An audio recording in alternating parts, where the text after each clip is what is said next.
All right, people, and welcome again. It's the BEAST.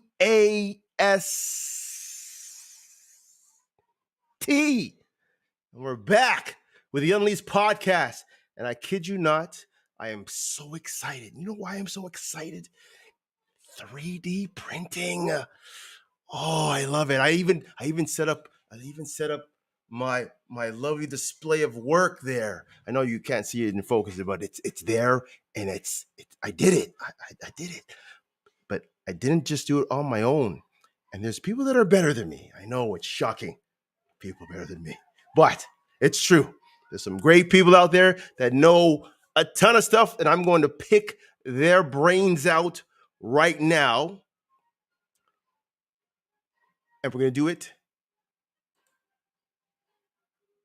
in a second. I have one more question though here for you guys. Have you ever did something that you wanted to turn into a business? This is a chance. If you have questions, this is the time you have to ask anything and everything you want about 3D printing. Again, I got the best of the best talking to you for us today. So get ready. All right. Here's the intro. Let's go.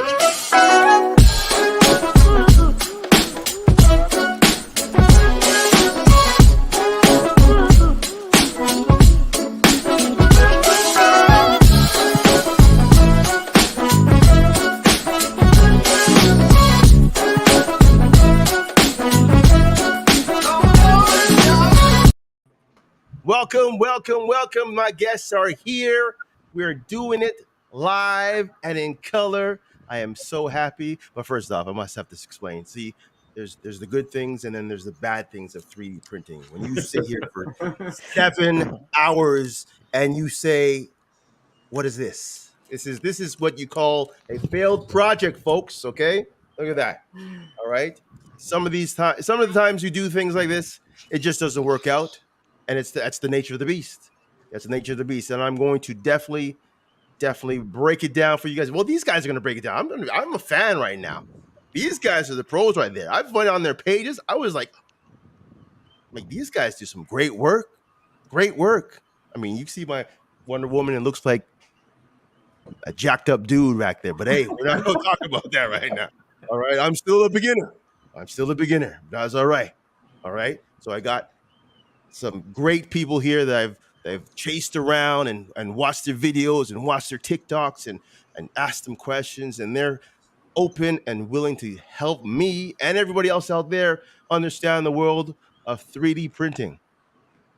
Below me is Big Mike, Filament Fandoms on TikTok, and we were joking before, but he is the ultimate hand model. Isn't he, guys? He is the Indeed. There's his links right there. He's TikTok, IG, and YouTube. He does his thing there. Mike, how are you doing today? I'm great. Thank you for having me. The hands are doing great. I keep them out of sunlight just to make sure that they're really covered for TikToks. Good to be here. Thank you for bringing me on. Now, here's my first question. Before we go on, what type of moisturizer do you use? Equate all the way. No. My man, see that? Bruh. There you go. All right. Moving around to the corner there. Big Steve. How's the coffee, Steve? All right, coffee's pretty good. Excellent. Now, Steve I believe, you're the newer part of the whole 3D clan right now. I've been doing the filament printing for about 2 years, 2 and change, but SLA, brand new stuff, and I actually got it because of Chris. So yeah. Oh, now here's the thing. Here's the OG right now. This is the granddaddy, the grandfather of them all right now. All right. There's Steve's Twitter right there. If you want to hit him up on there, we're definitely going to talk in more details. But I want to go talk to the OG right here. This man, listen, when I started painting, folks, I took in his instructions and his tutorials, and it didn't work. I still suck. But I'm getting better, folks. I'm getting better. Okay. But this man, Chris, Chris, how long have you been doing this right now? Probably around 8 years. Probably about 8 years ago, I bought my first 3D printer, and it was not as easy back then because there wasn't tons of videos or anything like that. There was forums and a bunch of people asking the same questions of how in the hell do you do this? And it was not as easy for sure. But yeah, I've been doing it a long time. Wow.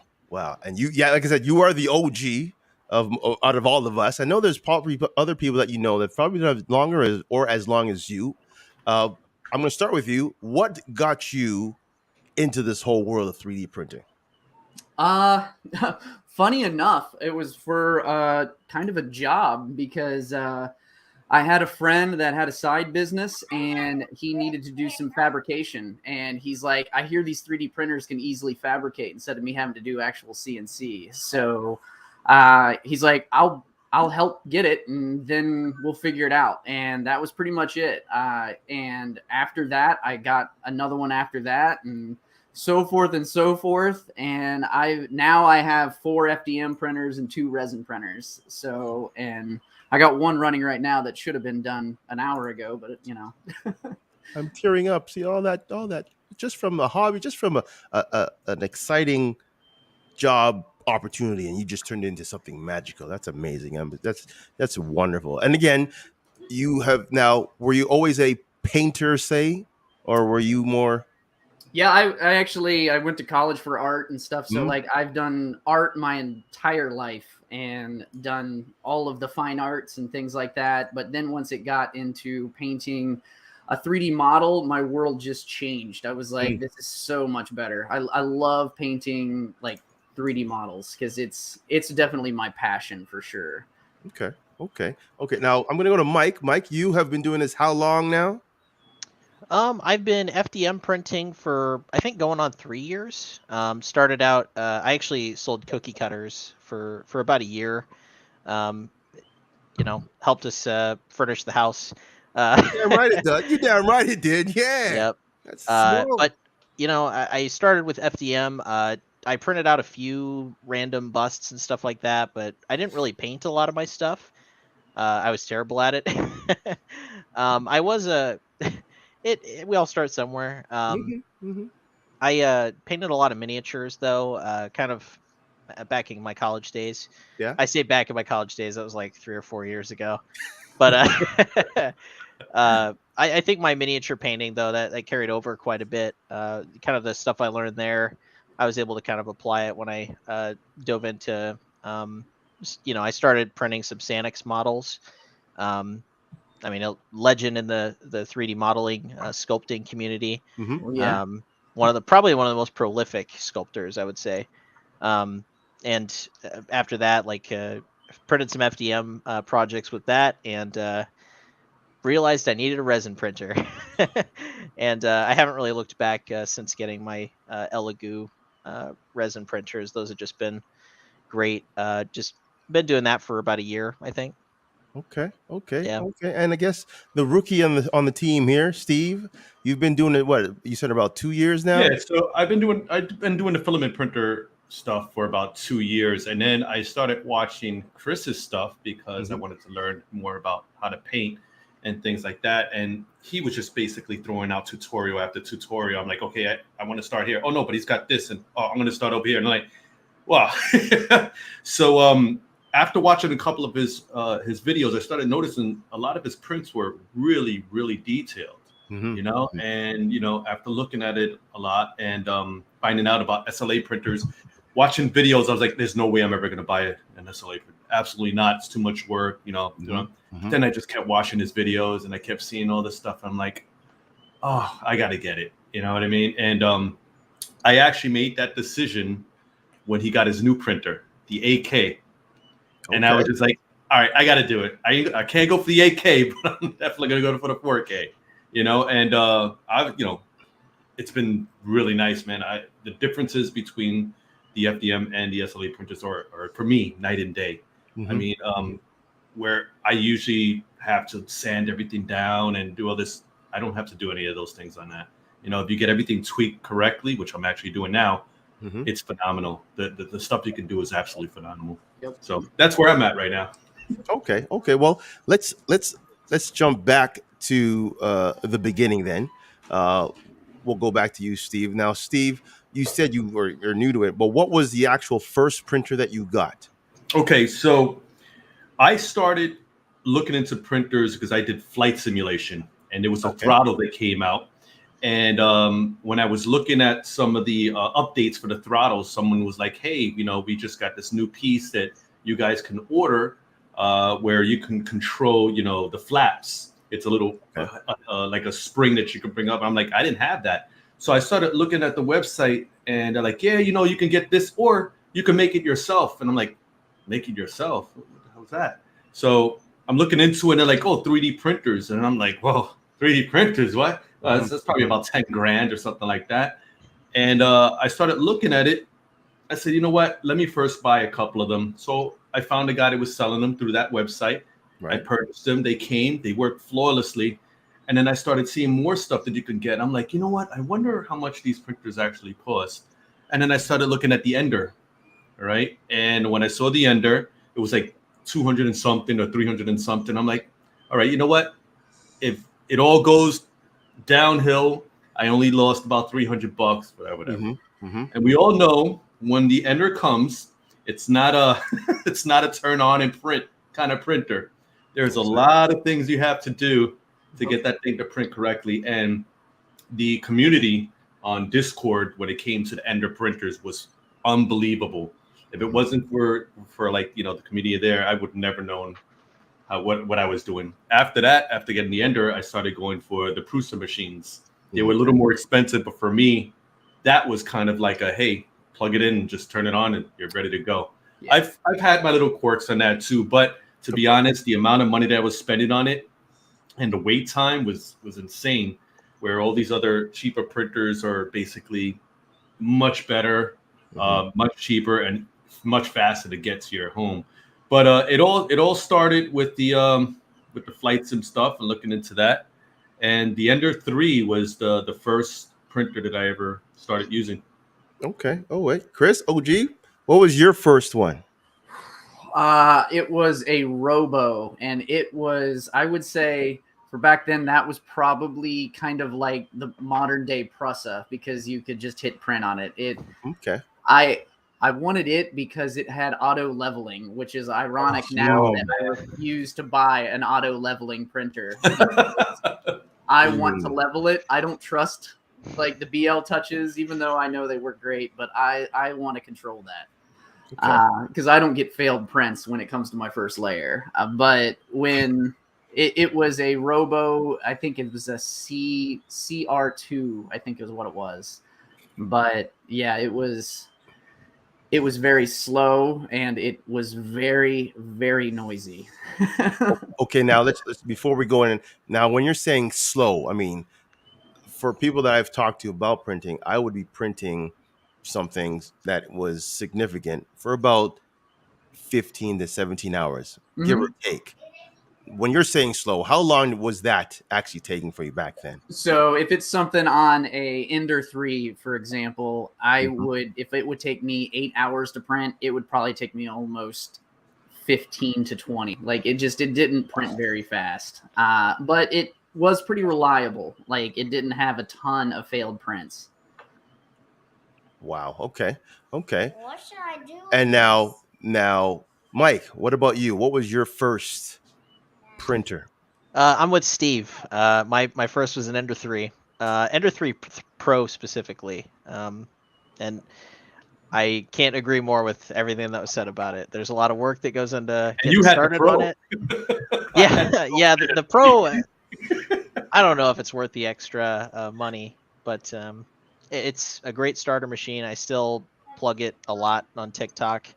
I think it's a great machine to start with because it's like you wouldn't want your first car to be a very nice like BMW or Mercedes or something. You'd want something that, I mean, if you mess it up, it's like $200 down the drain. Yeah. $100 if you got a micro center and some Oh, luck. Yeah. You know. Yeah. And now a few people watching. I mean, I'm going to plug these guys here. The creative collector, saying his was first also the Ender 3, and it's still kicking. So I mean, a lot of people who are now getting into it now have a better option for a starter. That's good. That's good. A better option to start. And I got myself the under 5 plus, just Mhm. because I wanted. Everybody said the ender and the under 3. I'm like, well, I know myself. I know I want a middle grade for myself, just because I know I'll be tinkering and I know I'd want things to come out a significant time in terms of speed and so forth. So I wanted something a bit better and more challenging for myself. I love the challenge. If I wanted basic, fine. I would go under 3, let it print, sit there for 8 to 12 hours and whatever. But I wanted something that would kind of be able to advance to that next level and also be easy enough to handle first crack. And again, my first 2 cracks or 3 cracks were pretty basic. The owl was my first print, and it didn't sit on the bed the first shot. It didn't. And I was confident. I walked in, I put it together. I went, okay, here. Hold on, Boops. I had a lot of glue sticks. Well, that's the thing. I didn't know about that. I was like, I put it all together. I was like, yeah, this thing is gonna shine. Put it together, put in the filament, put it in, set and forget, and walked away. And all you saw was this string Spaghetti. of filament going off. I'm like, what'd I do? Did I break it? Oh my goodness. And they're like, yeah, you didn't do their settings. It wasn't leveled, or filament, the temperature wasn't hot enough, and so forth. All these aspects that I didn't know because I thought it was just a set it and forget it type of situation. Now, when it comes to I guess tips for everybody starting, uh, what do you think is the number one tip when it comes to when you get that first printer? What do you recommend, Chris? I ask you first. So even if it's an ender or something, I think probably the biggest thing for people is just get a little knowledge under your belt, because I mean, I have gotten so many people asking just random questions. If they would have just done a quick Google search, we could have found that out. I mean, today there is so much knowledge out there, and just being able to kind of equip yourself even before you get a 3D printer. Because there's quite a few people that comment on my stuff that don't even have a printer yet, but they're just trying to get ahead of the curve. I mean, that right there will set you from like here to like boom, like you will be way ahead of the curve, because there's just little nuances that you would have never realized. And sometimes, like, even if you're getting into like SLA printing, it could honestly be like a danger because there's safety precautions there. Oh, and yeah. if you don't know that, it can hurt you. So I would say knowledge, kind of get ahead of the game and start like trying to educate yourself, because if you want it to be a hobby, you got to know a little about it. No, I definitely, and this is where I think us who are at the bottom tier or the newer tier here have the advantage, because you can now say, okay, I want to get into this. And then you have a plethora of people who are doing it now, who are, I wouldn't say pros, but have done it. And like yourself, Chris, who have done it and done it and done it and have kind of, I wouldn't say perfected it, but fine-tuned it to a point where it's almost idiot proof, where you can just say, okay, point here, point there, click here, click there, level here, fix that, and then you'll have an owl. Boom. And again, the owl is small, but once you have it done, it is the greatest feeling in the world. Oh, absolutely. That first print was the best. And I showed that shit off. All right. It was 3 inches, not even 3.5, maybe, give or take. But I was proud of that shit. Oh, my first, I got to say this. My first 3D print was literally just a little cube, and it looked like a starburst. And it took me hours to figure out how to get it right. And then I'm like, okay, slice, G-code, boom. Because I didn't have like the SD card or anything like that automatically gave you the G-code for testing. Oh, so mine wasn't, I have it around here somewhere, but I mean, it was literally like, it looked like a starburst. And I took it into work. I'm like, hey, check this out. They're like, great, I swear. Like, it's like, you guys don't know. I bled, sweat, cried about this thing, and it finally worked. Yeah. How about you, Mike? Yeah, I What is mean, the number one tip in terms of you starting out? I would say like just always be curious and ask questions. If there's a setting like you're in your software, whether it's Cura, Simplify, whatever your computer software is, ask questions about everything. If you have like a setting that you're looking at, like what's retraction? I've never heard of that. Google it, find out everything you can about it, run some tests. It's a process. Like there are probably printers out there that you can put almost no testing into and have them work. But I think most people who really get into the hobby would say to constantly test things out. I mean, it's a constant process. You change one thing on your printer, you usually will have to adjust everything to Mm, compensate for that one thing that you changed. So knowing how they work inside and out is essential, whatever machine you start with. okay. Okay. So let's get into the material itself, because this is a funny story, because I got the printer ready to go, and of course most, well, I'm not sure if all, but my printer came with a test amount of filament, PLA, ready to go. I'm like, okay. Finally got that owl printed. I'm like, okay, Amazon, give me your best shot. Clicked it. Said I ordered two sizes of filament, not knowing which was which. So I'm like, all right, I got this black one. It looks really nice, and this blue one is gonna be really nice. Started up, Some ABS. and, and then all of a sudden I'm like, what the hell did I just do? What did I order? I look at it. Het G. Mm. This is not this, because my ender started overheating or started just stopping. Like, what's it's filament. It's supposed to work. Nah, nah, nah. Not I beginner was there. friendly. I was there for a week and a half. I thought I broke my machine right off the bat. There goes $500 down the drain. Oh my goodness! I'm like, you know what? Breathe. So again, like the internet is the super highway. You go in and just research. Hey, what is this? What do I need? How do I fix this? Have you guys ever had that issue where you got the wrong filament, or what is your favorite types of material to use? We'll start with you, Mike. Yeah, I had that exact same thing happen. I bought PETG. I still have the roll because I still Yep. just only print in PLA. I'll use it someday, but I just don't want to open that can of worms. What can I say? Isn't Uh, it a can of worms? It's but crazy. yeah, like my go-to is PLA. Usually I buy it from Amazon. I also have a buddy who he makes trips to Micro Center every once in a while for me. Yeah. Okay. There's one that's a few hours away that I don't make it to very often, but when he goes, I'm always pestering him to get me some filament from there. Okay. But usually I just go with. Usually, if you buy the cheapest filament, you're asking for trouble. Oh yeah. I've I'm not going to mention any specific names outside of GST. Uh, I will say some right people have here. great results. I generally like I like to spend somewhere in the $15 to $25 like US dollar range on filament. And I've stuck with Overture for a while, and that's fine. Hatchbox also is pretty good for No, the price love range. Pretty Hatchbox. consistent. Yeah. Consistency is the most important thing for me. Mm, mhm. Because it's if you have a roll of filament and you plan to buy more of it, the most important thing is that it works for your machine now and in the future. Yeah. And it just takes so much tweaking to get that right for each brand, that having a brand that's super consistent is going to save you so much time. Okay.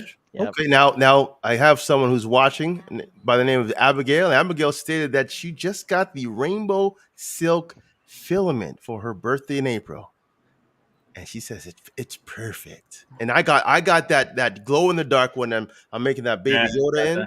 Oh my goodness! And again, when you get a product that works, you just and it just it's not a hassle. You just go back to it. Just like a great pair of shoes. I've been wearing Nikes for years. I'm not going to switch because Nikes work. They do the job, right? If they're in the price range and they do what you need to do, then why not use it, right? But again, that Pet G is somewhere out there. I think it's holding the door somewhere. So it's a door stop right now. I might get back to it, but right now it's on its own. Luckily, I I didn't buy the ABS because Ooh, the creative collector said he got ABS, and it started breaking off the bat, and phew, it almost gave him a stroke. Can you believe that? oh Now, yeah. Steve, you showed us what do you got there in that package that you showed us right This is there? PC. PC. This stuff, the temperature you need to use on this is almost like ABS, and this needs an enclosure. And actually, what 2 weeks ago, Chris, I was like telling you that for some reason my print wasn't sticking onto the plate anymore, and I was like, I had no clue why. For 8 hours, I tried this print like 4 times, and then I kind of looked down. I was like, let me look at this filament, and it was PETG, Ooh. and I'm printing with PLA settings, and I'm Mm. like, 8 hours. Yeah. 8 hours of just not looking. So even Yeah. something as simple as that. But I got 2 rows of PC Mm-hmm. that I'll never use. I'm trying to give it away, But I do use PETG when I want something a little bit stronger because the ABS. I think there's something else they use now that took over ABS that's not as potent, and but it still needs to have an enclosure. You have to have a really hot bed. You have to have a really hot nozzle, and I'm not too sure if you actually need a steel nozzle for that. Because I know that glow in the dark tore my brass nozzle apart, including the wood filament. Oh yeah, you should have seen a hole in that thing. It was huge. Oh my So goodness. anything with or particles or anything like that will, in my case, eat away at a brass nozzle. Where if you use a steel nozzle, you need to make sure you up the temperatures just a little more than you would with a brass nozzle. But it works out. The PETG hasn't been a problem for me unless you have PLA settings. Okay. Now, OG Chris.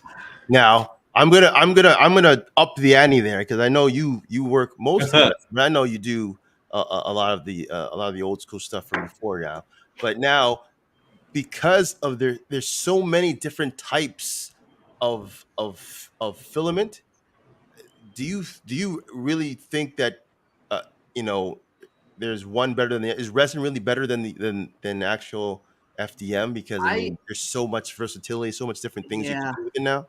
I see what you're saying. Yeah. Yeah. So my answer is I don't think anything is better than it, like one over another. I think Okay. it's the beauty of 3D printing is like all of us here print different things, and Okay. it's like getting what you want that will service your needs. Mm, So like there you go. wood filament, like if you want to have some of those things to where like you can say it's made of wood, or if you got to make it really reinforced, getting like infused with carbon fiber, like I've messed with that stuff, and that's Wow. really strong. And it's really just getting what suits you best, because resin is great, but like FDM is great too. So it's really, what are you doing? Like if you're printing for D&D and you're making minis, you'd want a resin printer, but an FDM printer, they don't turn out as good. So like it's kind of finding, it's the right tool for the right job. But I've printed a lot of different kinds, and I always come right back to PLA. Like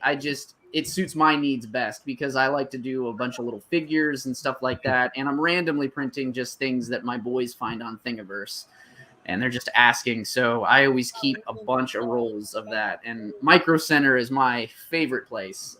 I've got a good buddy that he and I 3D print together, and every single time he goes to Micro Center, he's like, I get a picture. He's like, I'm here. What do you want? And then I do the same thing. That's beautiful. So, That's beautiful. That's a partnership right there. oh And I yeah, do have a coworker who's doing the same thing in terms of printing, but he's more printing for function rather than for pastime or hobby. He yeah, said he has. I guess he was driving with his family, and I guess the back. You know how the back of the headrest has those tablet holders, and he said, I needed something that would work. And he says, you know what? I have a 3D printer. And one guy said, hey, why don't you try and print one? And lo and behold, he did. And to this day, he's still using it. So there's the folks like us who print figures and busts and so forth. But there's a lot of people who use it for functionality. I had a friend who saw me printing all these lovely different things. Says, hey, why don't you print some pots, some planters and stuff like that? And I'm like, yeah, why not? If you think you're going to take them, why not? So there are people who buy things that, or even ask for things that you could probably print for them in a couple days, whatever. but yeah, I think PLA, and now I'm actually dabbled into PLA plus. I don't Ooh. know Yep. why I went PLL plus, and it seems to be doing the job for me. But after watching a lot of your guys' work, and I'm really really tempted to get a resin printer. Now the thing now, because I am in a better spot because I'm new to it, I can go get a used one and the cure and the wash and get it all together and start basic but at a different level. You know what I mean? Like I said, I'm not Yeah. going to be at the bottom of here. I'm going to be having something that's pretty much decent, that's been used. I might have to kind of tweak it a little bit for myself, but it's not paying top dollar for it because it's the brand new top of the line thing. I'm not there yet. I'm still new, but I love the world of 3D printing. And I thought if I had both types of material, I can now be very versatile on on what I print or what I can print. Can see? Look. Can they see? Can you guys see her? Oh yeah. Yes. Yep. See. All right. All right. They can see you. All right. Um. So okay, let's talk print fails.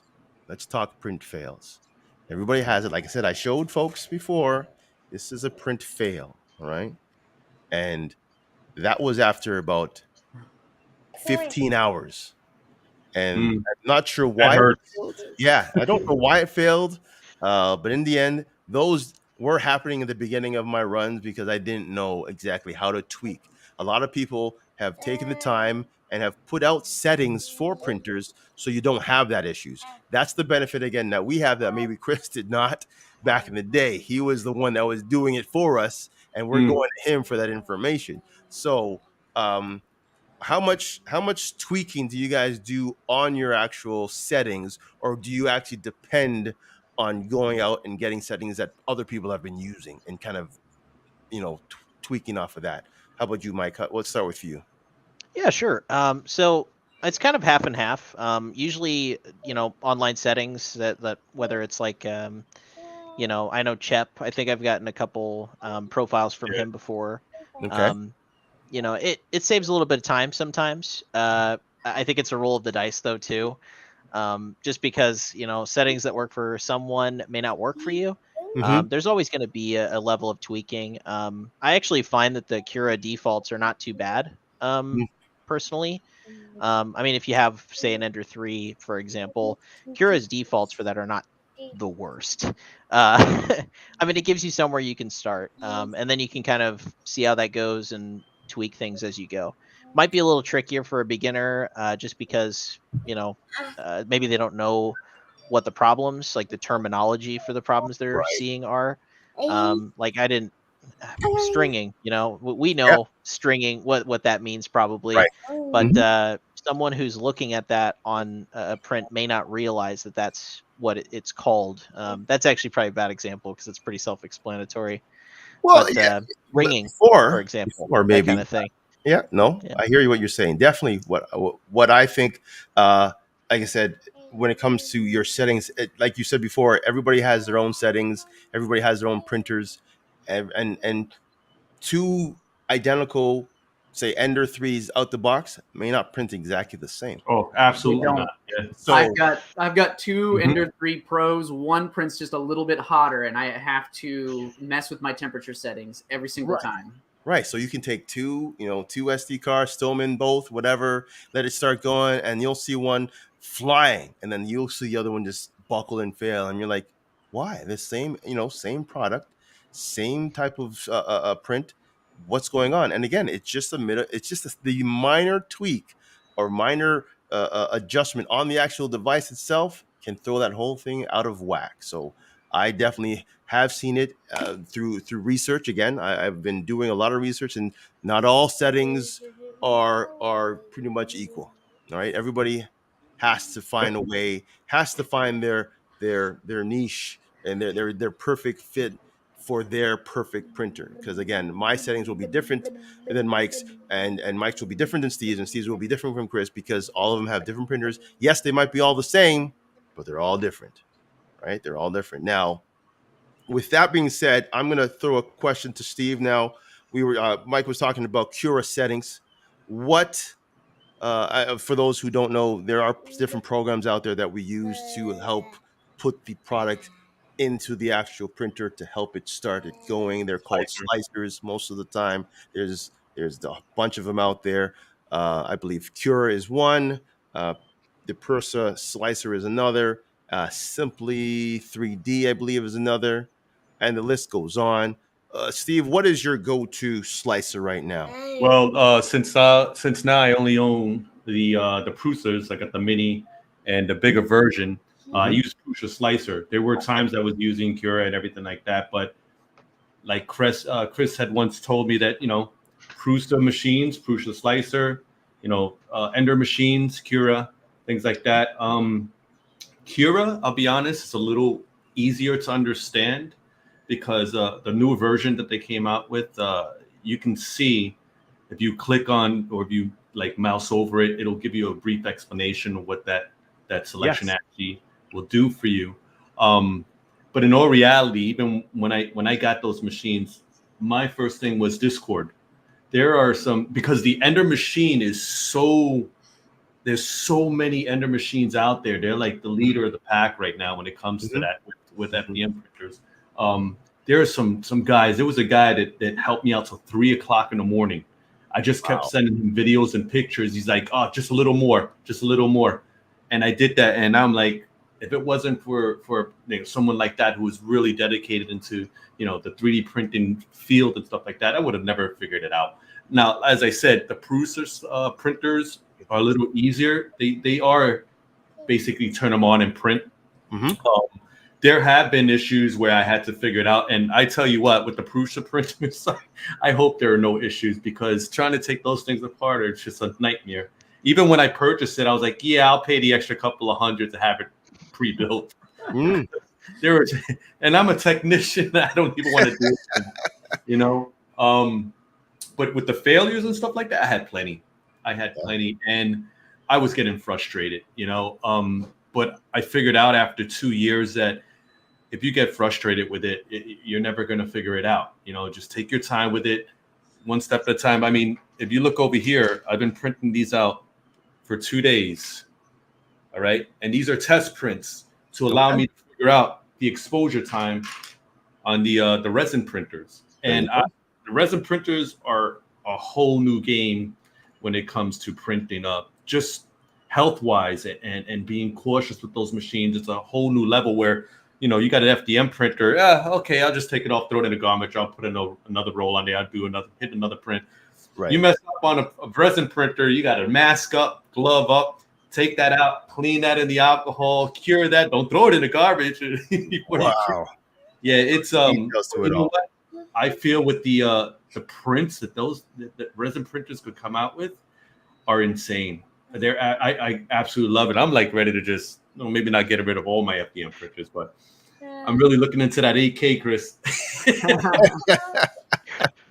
Okay, well, Chris, now you've heard, in terms of failures, in terms of slicers, and of course the community. I'm going to bring up because before we started, you were saying that you do some consulting, and now this whole, I guess, printing phenomenon is worldwide. Oh yeah, it's worldwide. So you have people around the world. So Steve was talking to somebody who said he was up until 3 o'clock in the morning. That might be 3 o'clock for him, but it could be 9 o'clock for somebody else because they're doing the same thing. Turn this down, please. Yeah, there's some amazing people all around the world. That's what I love about this, and it's one of those things. Since COVID, it has just exploded. I mean, one of my favorite things is where there's supply shortages and stuff during COVID, and like the 3D printing community like came together like crazy, making like face shields and masks and stuff. And like I have one of the guys I worked with, his wife was a nurse in intensive care units, and they said they were running out. So like that was the reason I bought my second Ender Pro, just so I could print more for them. They were running 24/7 for like weeks. And like just seeing how that just exploded and people realized the functionality of these, and there were so many different things you could do.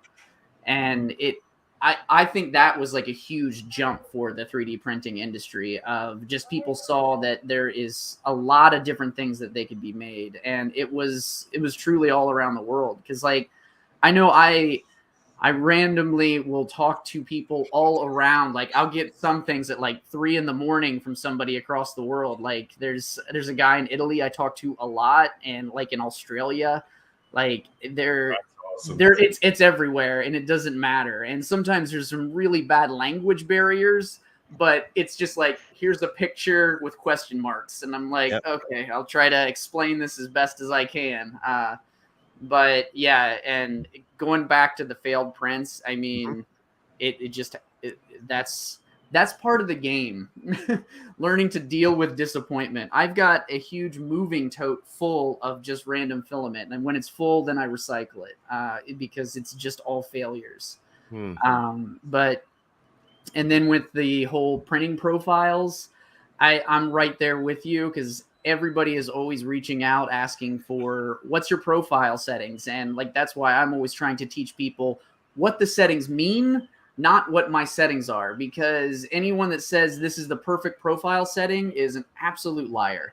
It is the perfect profile setting for them and no one else, because it just doesn't work that way. Like I've got 2 separate profile settings for my Ender 3 Pros. I've got 2, and I actually have like additions on them, and I call them red and blue, because red is always hot, and it just doesn't work like that. Like, and you can't be afraid to experiment when you're 3D printing, because that is a huge part of the game of 3D printing, is what works, what doesn't.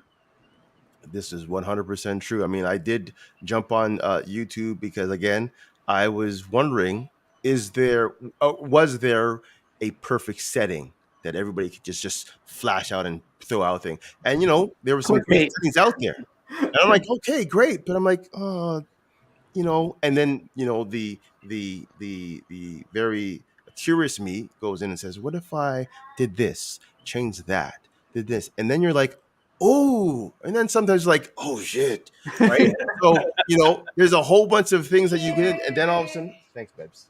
There's a whole set of things that you can do to just heighten your product that much more, but at the same time, that same change can definitely just drastically destroy whatever you're doing. So again, it's a trial and error process all the time. With Yeah.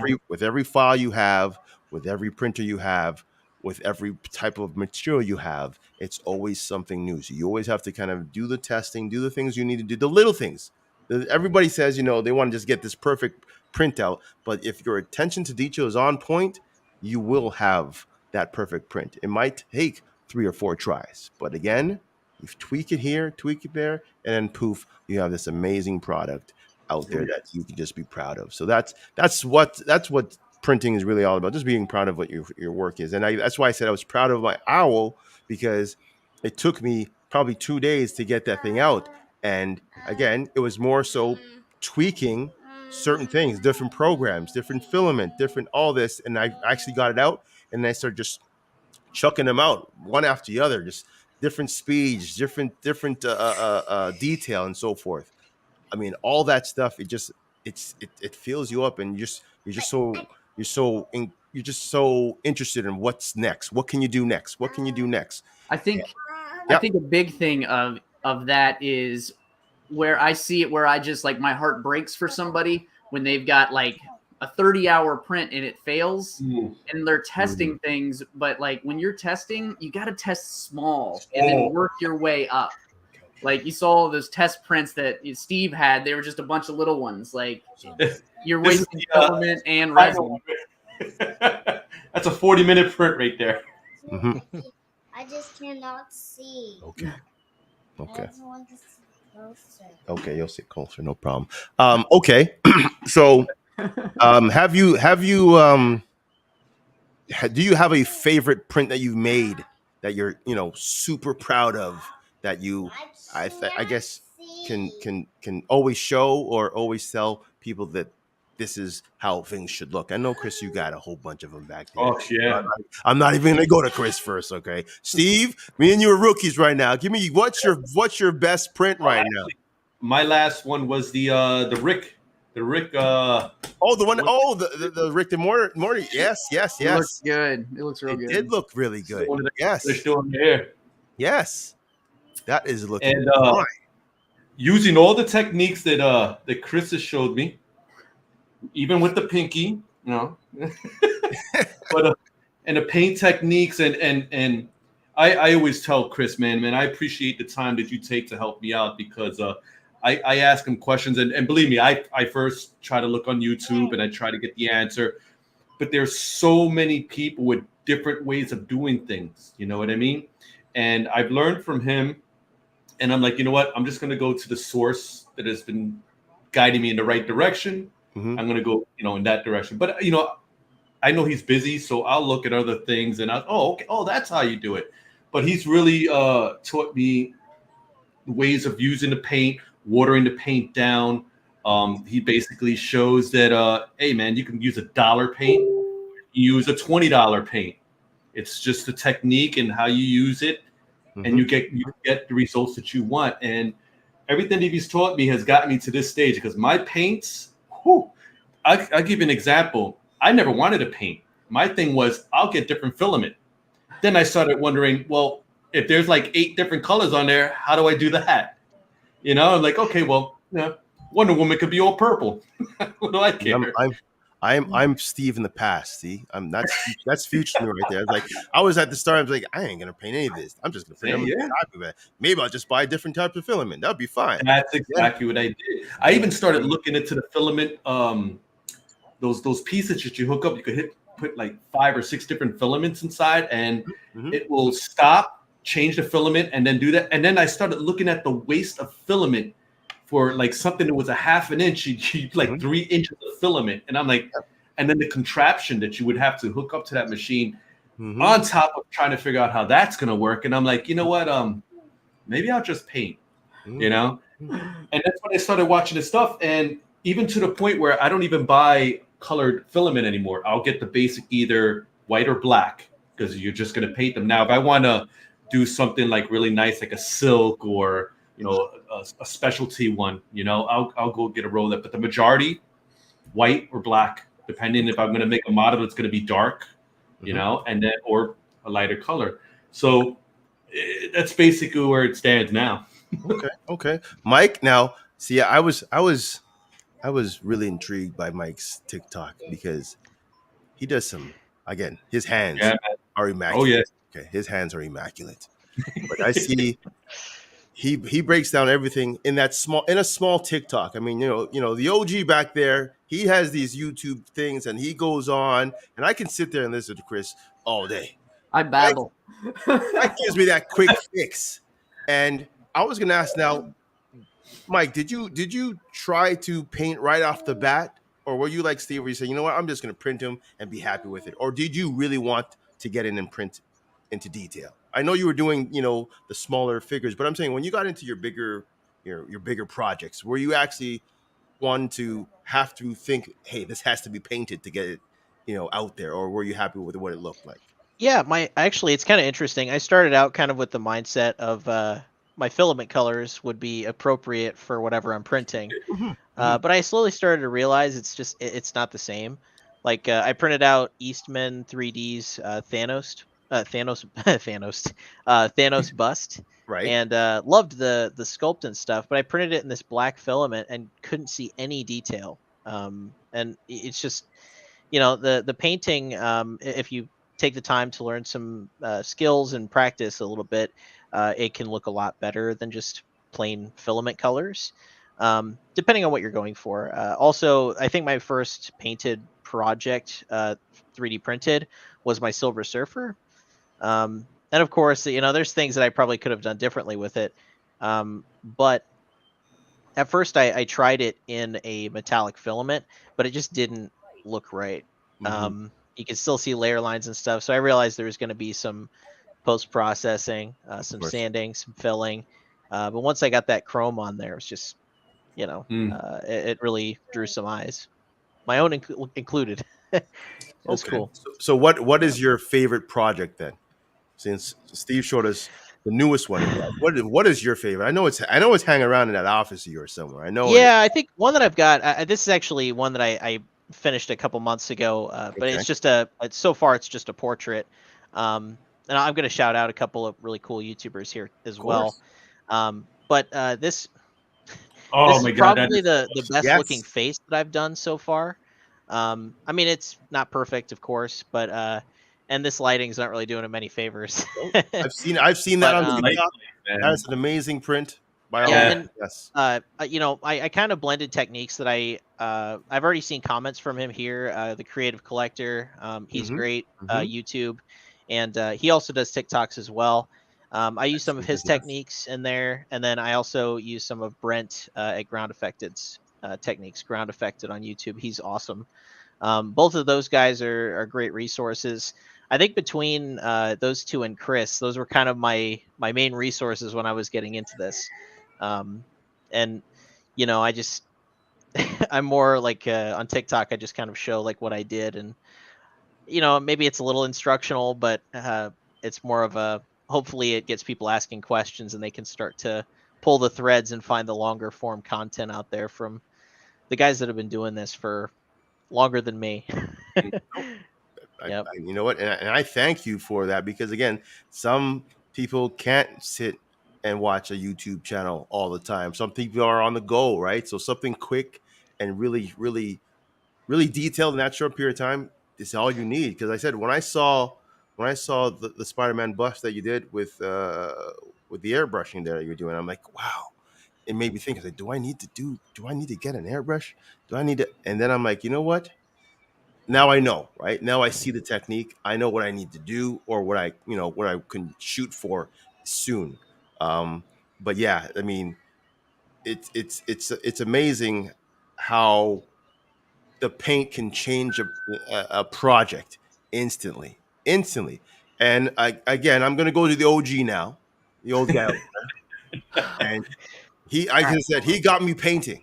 He got me painting. He and the tutorial on the Hulk bust, although it was a resin bust, but it was the one that I saw, and I was like, Yeah.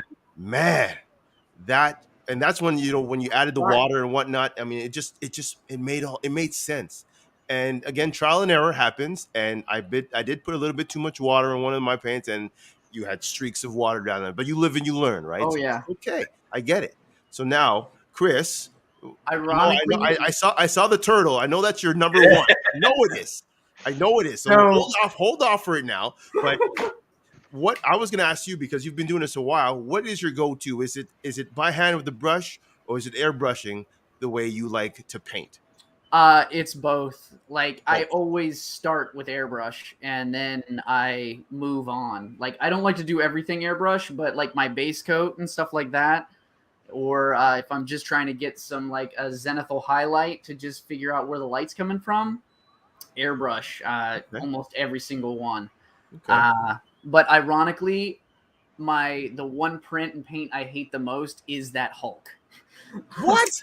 Oh, that was the video I saw. Seeing it, because that's FDM, and the layer lines on that, man, I hate it. And I mean, Yeah. But that's why I was relating to it, because I was like, I see my layer lines. This pro Yeah. is just as good as me. yeah, and that's the thing. Like, and I did that on purpose because I was like, I was about to reprint it, but I'm like, you know what? Like, then I'm going to get people saying, like, well, how I can't get my prints as clean as yours. So I'm like, you know what? I'm just going to do it. And my wife was just like, just paint it and do it. I was like, all right, I'm going to. So, but my favorite is Yes. my Raph bust. Yeah. I know I could paint him 100 times better now because this is probably a couple years ago, but I'm a huge Turtles fan and I am so proud of this. And this was my first fixed failed print because I kept failing, like getting fails, because at the very end, this was a 5-day print. And the nozzle at the very last second of when I was done printing, the nozzle, for some reason, the G code was messed up and it just Went pushed right through. straight through the head and it was melted. Oh, So the head on this is completely my sculpt. Like I actually sculpted this and then painted it and tried to get like veins in it and stuff like that. I mean, it was. I mean, I was almost crying. My wife's like, "Well, just putty it and fix it." And I was like, "Oh, I didn't even think about that." My wife comes up with all of my best ideas. So, Oh, yeah, that is definitely my favorite. Just because I'm a huge Turtles fan, and I'm about to paint all of my turtles that I've had printed for years. so they're just sitting there unpainted for years, eh? Oh yeah, I've got all 4 of them sitting up here, like in resin printed, and I mean they're great. But I actually did like a live the other day that was Yep. just talking about the fears of painting 3D prints, and Mm-hmm. that just realized I was like, you know what, I need to just paint those stupid things. So that's going to be one of my next projects, because I'm not afraid to paint them. I just haven't had time, because like last year we did a whole move, and I just working on building my studio. Okay. Now I'm not trying to scare people, but I mean Chris is an artist, and I see the behind the scenes there. He's Wait. got that wall of I'm products jealous. and tools. Me too. I'm like, you know what? I'm gonna break the wall down and just set up a whole new wall myself. I mean, I got to do it. But it comes to my mind is like, how much equipment do you really need to get going when it comes to printing? Because I bought a bunch of small stuff from Amazon as a starter. I mean, it wasn't the greatest quality paint, but again, you said in your tutorial you can have dollar store Yeah. paint that can work. So I'm That's like, what all okay. these bottles are. Is I'm like all messed up. These are all like 99-cent bottles. It's these ones over here that are my like expensive paints, like Oh, the Painter separation. and Vallejo.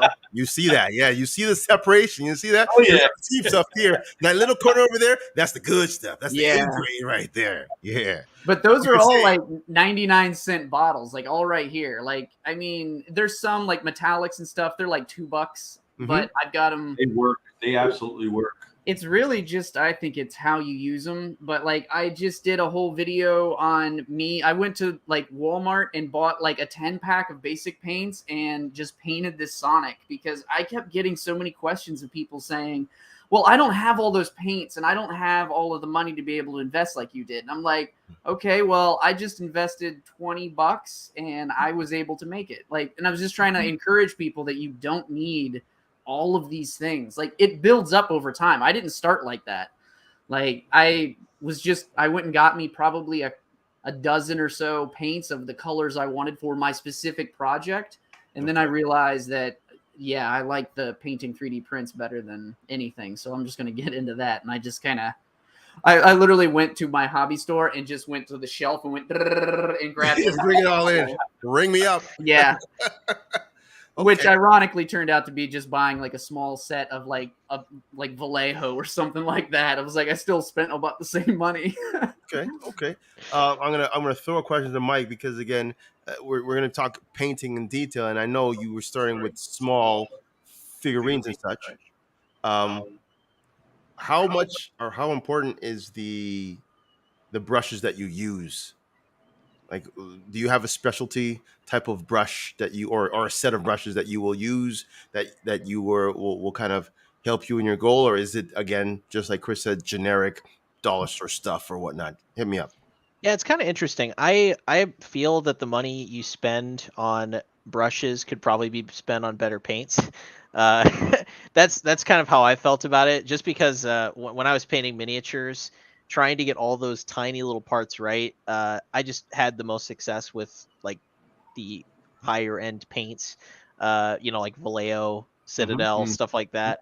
And I had a bunch of paints left over that are still fresh to this day, with a couple exceptions from the Citadel line that kind of just dried up. But that's a separate issue.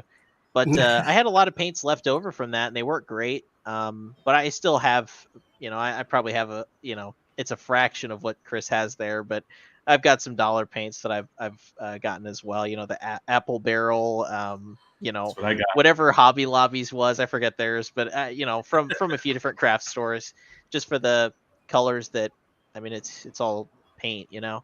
Um, it's I don't know. I think as far as brushes though, I don't know if I've ever spent more than like 50 cents on a single brush. Um, Really? I buy brushes that I can beat up, and like it's a pack Yeah. of them for maybe $5. It's like 50 brushes or 25 or some crazy number. I might actually let me see here. I might actually have a.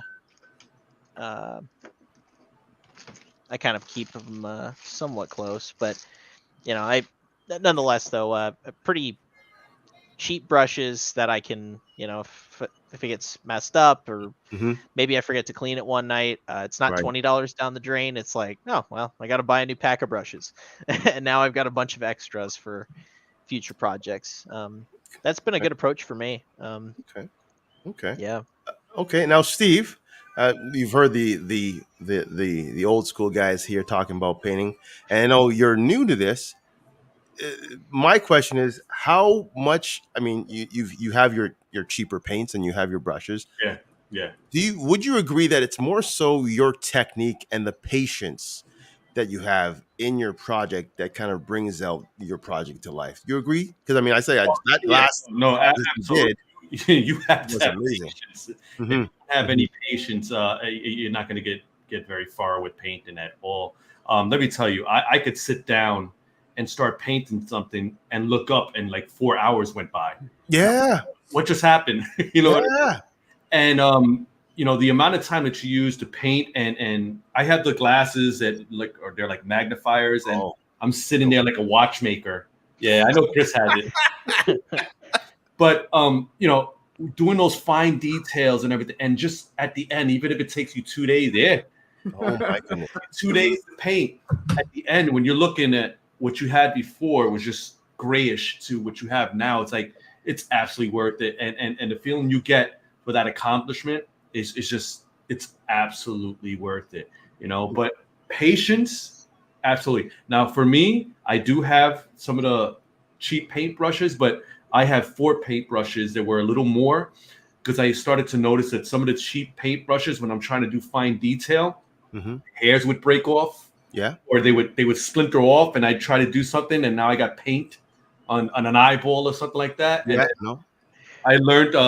Chris had one of the videos. Hey, you get something if you move quickly, you get those little fine tip Q-tips. Hmm. Get it in time, you take that right off, and I have them right Yeah. there placed just in case of an emergency. So for me, I have about 4 brushes that are they're not 30, 40, 50. I've seen $300 paintbrushes. I'm sorry, I'm not going to go that way, but 10, $15, and I take care of them. And the other ones, they're just sitting on the side if I want to do something. And airbrushing too, I'll do the big portions for the primes. I have 2 airbrushes, one for priming, one for fine detail. And then after, and Chris actually told me the last time with the FDM printers, you could do the bases on the FDM and the high detail stuff on the resin printers. And I'm like, yeah, that actually works out. You know what I mean? But yeah, with the paintbrushes, I have about 4 of them that are really good for me, and then I have a stack load of the other ones because when I first started, I'm like, okay, I think I'm gonna need this one. Oh, I got paintbrushes. I don't even know what you're using for. They're like, hey, they came in a pack. Maybe I might use them or not.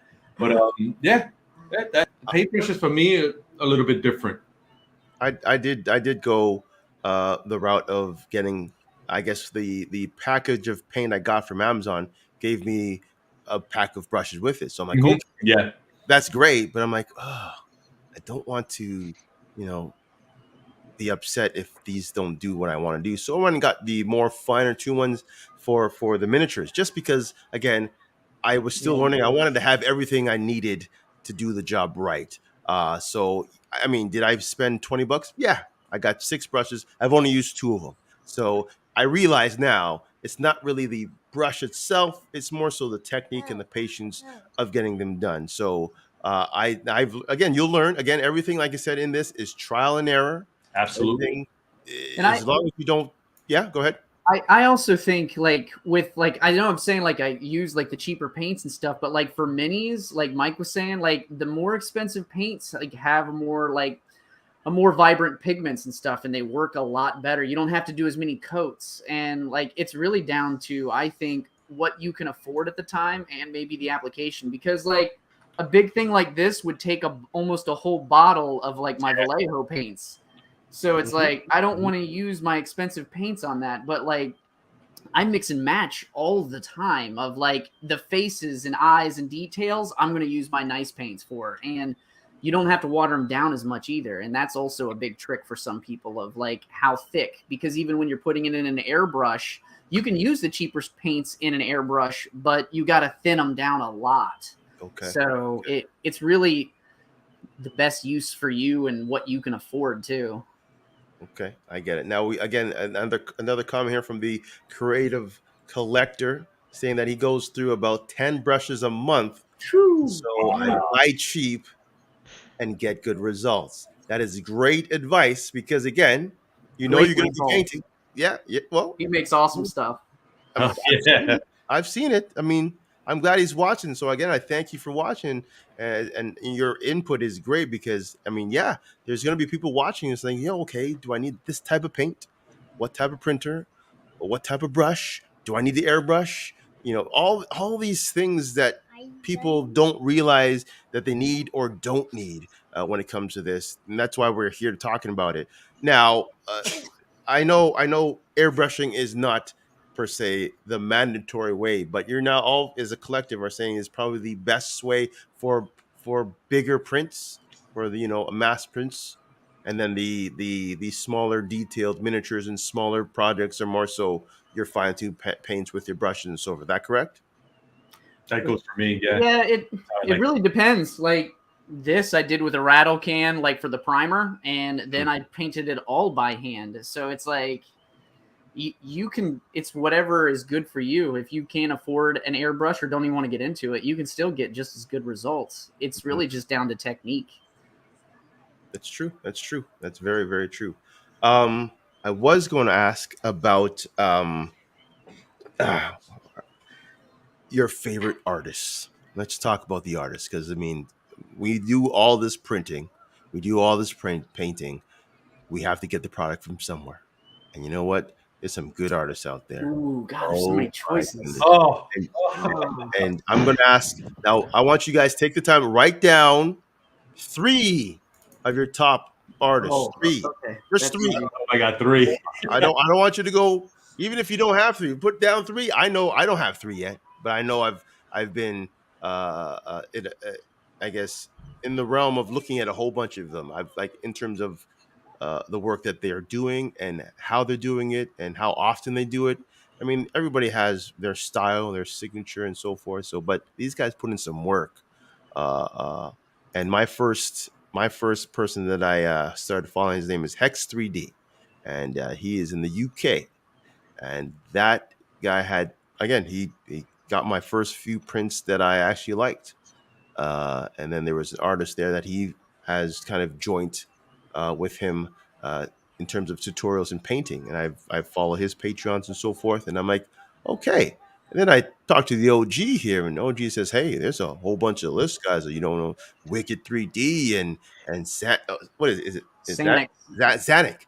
Xanax is the one I'm hooked on right now because I've been printing everything. Like this was going to be a Xanax Wolverine that he posted out there, but That's what I thought it was. It looked yeah, like it. Yeah. it was going to be epic, but it is what it is. But yeah, I mean, Mike, what are your top three artists that you work with? I'm gonna count them all as one because it's kind of the same family Okay. of Patreons, but the Hmm. Wicked family is so high value. I'm subscribed to all three.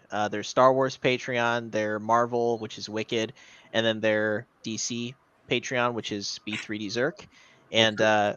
they're all great values. Of course, you can take it or leave it if you're not like a Star Wars fan or a Marvel fan or whatever. But I'm a fan of all three, so I'm shelling out $30 a month just for those. Uh, but you get a ton of great models from them, and they're also detailed. They also I think you can get away with printing a lot of them FDM. Okay. I think pretty much anything can be printed FDM with some tweaking Tweaking, to of course. stuff. Yeah. Hmm. Um, but I mean, they're fantastic. I would also say two that I don't hear about a lot, as far as my other two Patreons. For busts, I love Sid Nake's work. Um, his busts are incredible. I think they're some of the most detailed busts and they're very spot on as far as their likeness to the characters that they're modeled after. So if you're wanting like a really good portrait Mhm. that you want to practice on, he's got tons of Tons. amazing models. Okay. And then my last, he's kind of, it seems like he's newer to this, but he's been doing sculpting for a long time. Is Doses 3D. Yeah, I Mhm. posted about him a bit on Yep. TikTok, and his stuff is great. I think he's got he's got a really good eye for models, and he puts out busts and statues every month, and it's a pretty good value. Um, I really like his stuff. So those are the three that I want to mention, but it's so difficult to decide because I subscribe to quite a few of them, and there's just so many to talk about. Well, the fact that we're subscribed to them is supporting their great work. So, I mean, Mhm. whether you're subscribed to 323, there's a whole bunch of great artists out there that should get recognition because they keep us wanting more. They keep us, wanting to do more. So, yeah, I mean, boy, by all means, I mean, this guy's, what, maybe next week I might say, hey, well, look at this guy. And then poof, you're like, oh my gosh, these busters are amazing. And then you'll start using him or whatever, or her, whatever. So yeah, definitely. Steve, how about you? What's your Well, go-to artist? with the paid prints and stuff like that, 3DXM, from what Chris has showed me, because usually I would just go to like Thingiverse or things Mhm. like that. I was printing parts and things like Of that. course. After watching videos and doing watching some people do sculptures and things like that, I really started to get into it. I started to get into busts. I really like them a lot, and there are some stuff out there that's just amazing. But his stuff, the chubs and stuff like that, were Oh, amazing. those are Oh, I love it. I love it. I think it was it the Flash one that I just saw recently? Yes. Yeah. Oh man, I said I wanted it. Right when I saw it, I said I wanted it. I wanted it. I Uh, wanted it. it was that and the Michael Jackson one. The Michael Yes, Jackson one was the yes. first one that I did from him, and it came out amazing. It came out absolutely amazing. But his stuff is really, really good. And I've actually I put that in the cart. Okay, I'll put that one in the cart. Yeah, exactly. It's like you just can't stop. I'll take this. It gets expensive after a while, but man, Now these you're are worth it. $300 in. I'm like, well, I got to buy groceries. Well, That's why you get it on his Patreon. yeah, there you go. Support them long term. You'll Absolutely. never I worry. do. There are a lot of really, really good artists out Yes. there. And CG Trader, man, looking at that right now, just before the show started, I was looking at some busts of like human features and stuff like that, where you can actually Mhm. hear and stuff on the face. I'm like, oh, it's $25, but I'm like, oh, I gotta print that. Mm-hmm. Mm-hmm. No. So yeah, I'm looking forward to getting some new guys and new artists and stuff like that, seeing some of their work and just printing out like crazy. Okay. And OG, Chris, what are your? I know now you have a Oh. list of lists. I do. That's why they Wow. break it down to three because he can. Yeah, give me I can do 12. three. I can do three. So I would say one of my favorite artists, and like talking about people that don't get a lot of credit out there, is Mar Prose. He is a phenomenal guy, and I love painting his stuff. So if you've ever seen any of my like chibi looking Pokemon, though that is the guy that does it, and he is an amazing modeler. I've tried to convince him to start a Patreon, but he doesn't even want to. He just likes to, get out his prints out there or models out there for people to paint. He's like, then I'm committed. I'm like, But yes, he is awesome at modeling, and his sculpts are just beautiful. I think he's probably one of my favorites because like his prints, like every single time I've printed his stuff, they're like some of my favorite paints. But I think the other one is 3DXM. He is awesome. He's got two Patreons, one for just chibis, and then another one that's got more realistic stuff and chibis. There's a little bit of an overlap, but I still support both of them because he's just an awesome guy, and I'm all about painting chibis. I just love painting them because they make me smile every single time. I'm just like painting, like, there we go. No, but that's the thing. Like it just some of this work is just like it's fun. It's cute. It's just like, hey, my daughter would love this, or my nephew or whatever. It just There's so much. It's very versatile. Those chibis, very Yep. versatile. And I think the third one is I got from Mike Doses 3D. I mean, he is awesome. He's awesome. I've talked to him a few times since I started supporting him, and I have got.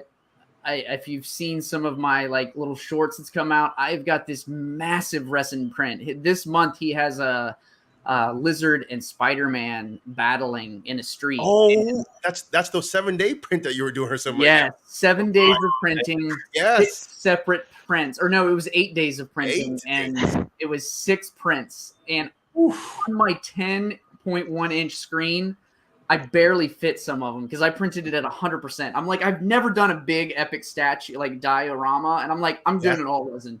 And I literally went through an entire bottle of resin on this one print. Wow. And I am, it looks gorgeous, and I haven't even cleaned it up. So like I was sending him pictures, like, because I don't know if he actually prints them out, but he was like, man, I can't believe how awesome it turned out. So he is an awesome artist, and I think he's an artist on the rise, honestly, because some of the stuff, the way his eye is and how he kind of makes things like his own, because I mean, like Spider-Man, like printing him, looking at him, I mean, it looks like I pulled him out of a comic book. Like it's like an artist's like rendering of what he thinks Spider-Man should be, because so many people, modelers out there, I feel like that they're just making what people really want, is just like, this looks just like the movie, but he's more of, this is art, and I love it.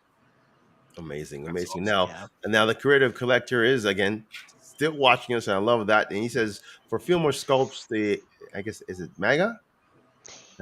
There's no one better than that one. He's also stated that Wicked, of course, the whole line of Wicked is amazing. And lastly, they said that we got the Creative Geek Fortis, and Fortiment. So those are the ones that he's stated. Again, I'm new to it. Like I said, I'm still just in awe about how much people put into this world. And I'm now, like I said, I've seen you guys work, and I do think that the resin is the best way for sculptures of those natures. But I was going to ask you, do you think? I mean, even if you don't have the money for it, do you think FDM is good enough? I mean, is there going to be a time where, you know what, it can almost be as close as resin if you really fine tune a print enough? I mean, the only thing that you're really worried about are supports and maybe textures, a little bit of textures, a little bit of cleanup, but other than that, that's all it is. I mean, FDM is now, how much is a bottle of resin right now? Mine was $44 for a bottle of resin. Damn, $44. I'm buying premium resin though, because it works with my printer really well. So it's like I've had 0 fails and gone through 4 bottles. So like you can't deny the results. Nope, fair enough. Okay. Well, now I guess I was going to ask you about this, and I guess the creative collector stated for detailed things, resin would be the way to go in terms of printing. However, for cosplay, where all the helmets and so forth, FDM looks like it to be the way to go. Do you guys agree with that, Mike? Yeah. Yeah, absolutely. I mean, it's kind of like a game of numbers. Like, if you got a helmet, you can print it in resin. It's just not super practical because you're usually restricted with size on resin printers. Whereas the restriction on FDM is kind of intricate parts, and details are going to be a little bit marred by layer lines that are going to be visible, especially when you put paint on it. And also there's going to be a lot of support marks that can be removed. All of it can be removed. It's just, do you really want to go layer by layer line? Because it is a matter of filling everything, sanding it all down, looking for the spots that you definitely missed, and then resculpting in things. And it's a process. It can be done, but it's like, I don't know. It's like roller skating up a frozen hill. It's not very practical. That's a good analogy. I love that. I've never heard that, and I'm going to use it from now on. That was great. Yeah. Oh, man. Well, it's just what I imagined. I mean, my first two statue prints were the Silver Surfer that I mentioned earlier, and Sanix's other. It was also another Sanix model, his Mysterio. Now that Okay. cape was a huge pain in the butt. Um, it would have been a lot easier to print in resin, but with a lot of time, a lot of sanding and filling, I was able to get it more or less free of layer lines. So it's just it's a matter of what you want to do. But it would save a lot of time and money to have a resin printer for your detailed stuff, even if it's like a Mars machine. Like if it's something cheaper, those machines are not that badly priced. A Photon, I think those are pretty Mhm. comparable. Okay. They're small. You can print things in parts, and those smaller detailed parts are very detailed and easy to paint. And then you've got your FDM machine that can be bigger for a similar price, and you use that for bases and bigger parts. I Mhm. think that's a good approach. Okay. Okay. Okay. Now I know. Chris was saying that he has this 8-day print going on right now. But now, Steve, what is your biggest and longest project? The longest was the Superman. Just the cape alone was Is like, that the one behind you right there? yeah, that was like 13 hours just for the cape. But that was on the FDM printer. That wasn't. I didn't have a resin printer, so everything with that Superman was on there, and that was in parts. And I made it. I think it was like 150% normal size because I Mm. wanted it as big as I could possibly get it. Uh, Mm-hmm.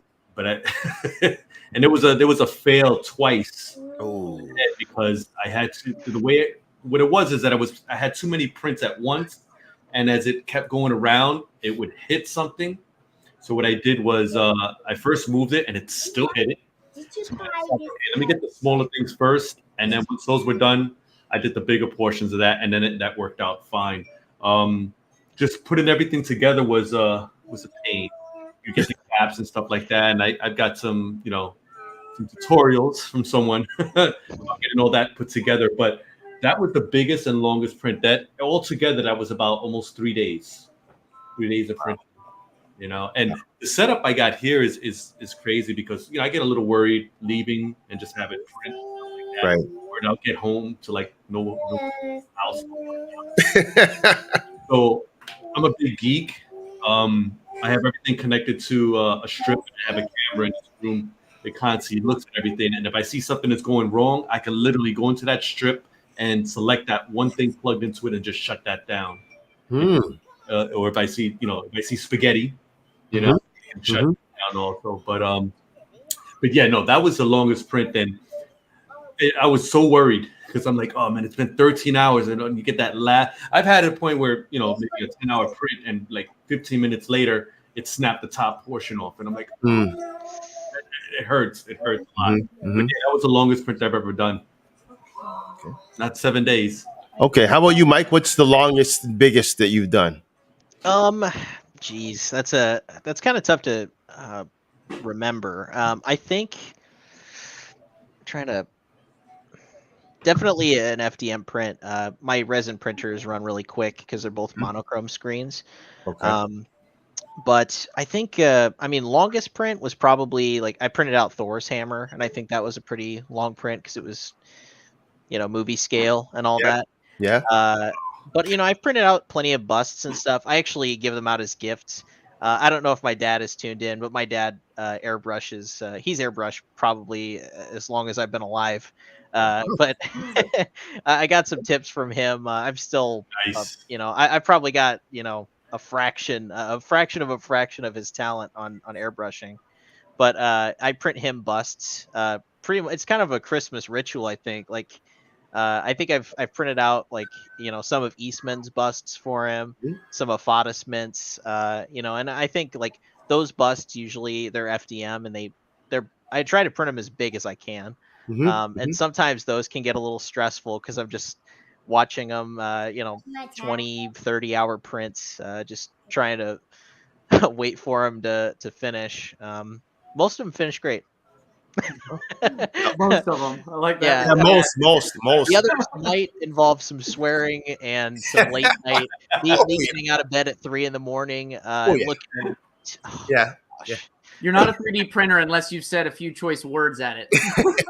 Yes, and in the middle of the night at that. I do. I now true story. I do remember I was printing. I believe it's Superman. I was printing. It's from Sanix's line there, and I was I guess just mulling around on the couch, and I guess I passed out, and then my daughter woke up at like 3 o'clock in the morning saying she had a bad dream, so she jumps on me and she's like, "Okay, Paul." I'm like, "Okay." So I finally get her settled. I'm like, I'm up. Let me go downstairs and check my print. And I walk downstairs. I'm like, hmm. Hmm.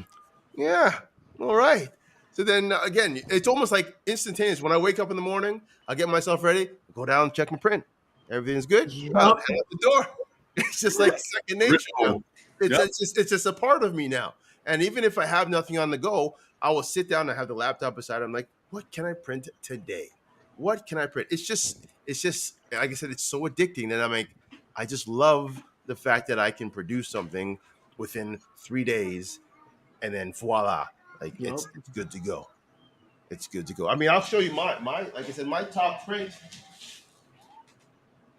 I have two actually, but this one is the one that I love the best because again, Nice. it's the biggest one I have. That came out Oh, nice. that turned out Right? nice. Really clean. Yeah. It did. It's really clean, and again, I was told that slow and steady will win the race. Again, you don't need because I was thinking, I can just pop these out at 100 speed, blah blah. And like, no, you won't get the quality you want.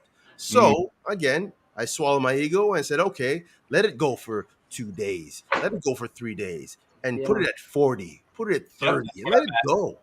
As long as all your settings are right and it goes, you will get again. This is my proudest one because again, it is Nice. clean. I mean, a few things that I can definitely fine tune on my own. I don't even think I want to print this. This is the silver silk filament, PLA plus, and I'm like, you know what? Yes, I like that. I will put that on a mantle and be happy with that. But then people start teasing about rub and buff and all this stuff. I'm like, rub and buff? What's that? So I started searching. I'm like, I think Chris is doing a tutorial on that soon. I think he is. I think Chris will be doing a tutorial on that soon. Already did. See, Steve? I love rub and buff. Way to go, this Steve. morning. Way to plug that one. Yes. But yeah, I mean, and there's easier ways to paint. Like I said, the rub and buff is a great tactic. But then there's stuff, there's a few guys, I think, guys on YouTube. I think his name is Uncle Jesse. I believe there's Yes. Oh, I love Uncle Jesse. Yeah. Uncle Jesse got me thinking about this whole rustic look with the spray, and I put the paint over there, but I tried that tactic.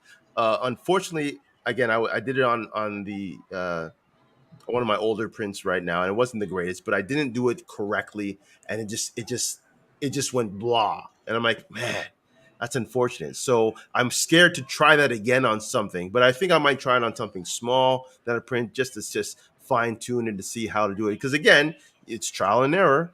I saw him do it on camera, and who knows how many takes he took to do that. But he did it, sprayed it, and it looked amazing. I'm like, oh, that's great. Then he did the rub and buff. I'm like, oh, the silver looks amazing. I think he did a Batman, and he did that. There's a few other techniques. He had the stone, or I guess it almost looked That like was the one where you was outside. Texture. Yes, that's why I was outside. Yeah. That's the first thing. That's the first thing I printed, and I printed a Batman. No, sorry, a Black Panther, very small. I primed it, and then I painted it at work because I work in the overnight. So I'm like, let me just bring this stuff to work to spray it. So I was printing it at work.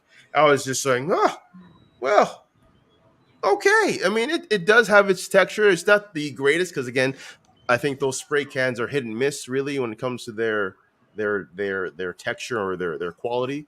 But I mean, there's a whole bunch of different things than just painting with pressures or painting with an airbrush. There's the rub and buff. There's there's just so much technical things that you can do to things to make it look so cool. So I mean, the sky's the limit when it comes to printing these things. Absolutely. Mm-hmm. Here's one of my last questions before we head off. We've been going for an hour and a half, and I thank everybody who's watching. We've got about 9 people watching all over the place, and it's greatly appreciated. But here's the question to all: what do you think is your dream print What is your dream print that you would want to make? And I know when people talk to me, they say, "Oh, you got to make the Iron Man suit." I'm like, "No, that's already been done multiple times by multiple people. I'm good. I'm all right." But I mean, I'm looking at it, I'm like, now that I have it, I'm like, maybe I do it. It might take me a month or two to do it, but but that's on the shelf for when I get to that level. But I'm going to start with Steve. I know you're new to this. What is a dream print for you to make, and how big? I don't know if it's it's something that I've been wanting to do, but it's away from like sculptures and things like that.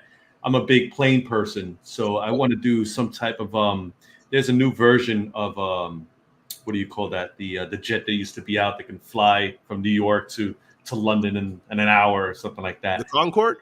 Yeah, but there's a newer version of it. Newer version of it, It yes. looks Yes. insane. Hmm. And I want to do like the biggest one that I can possibly do on that printer to get all that fine detail because I can't buy them. Even if you look online to buy something like that, you get the old planes and they're either Right. metal or you can put them together with glue and stuff like that. But nothing new. I want to do something that you can't find in the store, something like that. Gotcha. And then, like I said, everything you do is yours. The way you paint, how much heart you put into it, and once you finish it, that was you, you know. And like I do flight simulation stuff like that, and I actually take screenshot of flight simulator because I do photography. I Okay. edit it, and I actually have a huge poster on my wall that I did, and everybody that sees it thinks that I actually was in another plane and I took that shot. You know, I want to make something like that that looks fantastic and with the detail that you can get on these resin printers. I definitely want to do that, but now I can't even I can't find the STL file for that either. You can't buy it, and I can't. So I'm gonna one day see if I could talk to one of these artists and see. I think it's is it Etsy? What's the website that you can actually hire an artist to do? Fiverr. There it is. There it is. Fiverr is one of Yeah. that. I've been looking to that too. Yes, for I sure. want to see if maybe one of those artists can I can send him the picture of that plane that I want to do if he can make it into an STL file, and then if I'm going to pay for it like that, I say, hey, I want to look like this, and I want the wing to be like that, and Mhm. that will be mine, and I'm going to make that as big as I don't care if I use 5 bottles, and I'm just going to print it out, and I'm going to have it on there. It's going to be as soon as you walk into the house, that's the first thing you see. That's going to be my dream thing. I like that. I like that a lot. Mike, how about you? What's your dream print? Yeah, I was at a convention like last year, and I saw something. I've seen it a few times before. There was a run of these life-size Arkham Knight Batman. Uh, just Ooh. it's Batman. Like I mean, he's like a foot taller than me. It's amazing. Wow. And I thought that would be so amazing to have something like that in my basement. And but I look at it, and it sells for $1,500 to $2,000 usually. And I mean, I'm already gonna have a hard enough time convincing the fiance to let something like that into the house. Convincing on the justification of the price tag is another issue entirely. But I know with 3D printing, with enough time, I could print pretty much anything life size. With Luban, I believe. I think that's the name of the software I keep hearing about. I'd also like that Superman, the B3D Zerk one of Christopher Reeve. I think that would be amazing. I like that was kind of like one of my childhood heroes. So having like Batman and Superman life size in my house, or even like just larger scale, um, that is probably my hopefully like a goal I can build towards. But that's like a dream print for me. Yeah. Now, before we go to the OG, there, Abigail says here that Mike's printed a gear part for her Loom Mid machine. Is that true? Practical stuff too, eh? Yep. I mean, I got to justify the printers somehow. What better way to justify them to Abby than to, I mean, I did get her a printer as well. She's rocking a Voxelab Aquila, which is Okay. basically an Ender 3 clone for those who don't Okay. know. Yeah. Okay. It's cool, the best. I'm gonna give a piece of advice to everybody in the audience right now, except for my fiance who's out there as well. If you are trying to convince your significant other to let you 3D print, get them into it. That's the end of my PSA. That's the gold nugget of this There it is. stream. There you go. That's what he says. He says, hey, if you want a free the print, get them both into it. Get into it. I get it. I 100% get it. All right, Chris, let me hear it. I mean, you've So done long, you've done this I a while. You have a dream print. I know you have a dream print. What is your dream print? Well, first, Mike is 100% right. And I would add on, if they ever want anything, you immediately stop production and make whatever they want. Like, I just got done with a Deadpool, like on a Vespa for my wife. And That thing. it turned out amazing. And she's like so happy. And I'm like, all right, I'm going to go paint my other stuff. Wait. Now, are you painting it or is she painting it? I painted it. Oh, no. She just wants stuff to sit on her desk. You are the workhorse. Yes. So my dream print, I would say I've already printed my first dream print, and I'm been thinking about my second. So my first, me being the Turtles fan, Right. I printed a life-size Mouserbot. If you know, What? like the Mouserbots, like the chomping one. I Wow. printed a life-size one. I found a small model of it, and I did the math, and like, I mean, I was even going to like the ratios from like the cartoons and like the comics. I was like, so it's about 3 foot tall, okay. And I did it, and I got for my birthday, my wife got me a CR10, so like the big Creality printer. And I could finally print it, and I printed it, and I even got into circuitry to like make my own circuit board, and the eye goes back and forth. It took me forever to do, but it turned out awesome. And then it like broke in the move, so I cry a little. So I'm probably going to be reprinting that. But I think one of my biggest things, and I see people printing these massive things all the time, and I'm just like, where do these go? Mhm. And if space wasn't the issue, because that's what it would be, because my studio's in my basement, and when we bought our new house, my wife and I had an agreement. The basement is my domain. The rest of the floors are all hers. And Fair enough. I don't have enough room in my studio to be able to put the one thing I want, which is a life-size metalhead. So the robot Ninja Turtle. Really? There are no 3D models of him of like for that I could print like full size. There was Prey Collection printed one, but it wouldn't fit in this room if I scaled it up. But that's what I would love to do, is just metalhead, to have like a robot, because I would get all the LEDs and I'd make that thing sweet. So yeah. Okay. A turtle robot, I guess, would be my dream print. Okay. The creative collector has stated that he is starting a life-size Punisher soon. Oh man, That's awesome. Look out for that. All right. Look out for that. Yeah. Now for me, I am a big sports fan, and the one thing that kind of got me into 3D printing is watching the Hall of Fame, enshrinements and the busts that they make them, and I'm like, these things are so cool. And then when I started seeing this 3D printing, I'm like, maybe I can. So then this was one of my big tests, if I can actually look into doing something like that. So my dream print is. Let's use it for later in the car. Okay, no problem. Out. All right, head out. You gonna out? Okay, see you later. One of my dream prints is a bit of an emotional thing. My mother passed away back in 2012, and I was seeing a lot of older pictures of her that I wanted to kind of bring back to life.